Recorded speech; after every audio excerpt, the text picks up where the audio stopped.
Mortes irrémédiablement, des centaines de kilos de coquilles vides qui s'amoncellent dans les bacs sur le port du Pavé.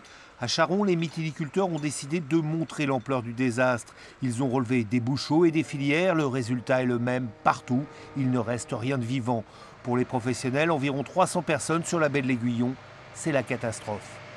On a toute notre production qui est sur la côte vendéenne. Enfin, moi, personnellement, je n'ai rien d'autre ailleurs.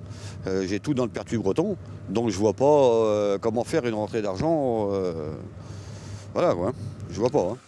La saison devait débuter dans 3 semaines. Désormais, les entreprises sont donc financièrement prises à la gorge. Elles demandent au pouvoir public des aides d'urgence pour faire face. On a des charges à payer. La mytiliculture est une activité qui investit énormément.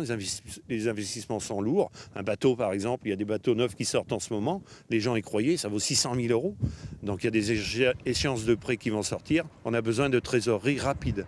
Les professionnels ont alerté tous les politiques locaux. Ce matin au Pavé, la députée demandait à la préfecture la mise en place d'une cellule de crise. Il faut débloquer des fonds au plus vite et aussi à plus long terme trouver les raisons de cette hécatombe. Ce qu'il nous faut, c'est connaître le plus rapidement possible la cause. Parce que là, on est dans quelque chose d'extrêmement angoissant, une mortalité fulgurante pour des causes qu'on ne connaît pas.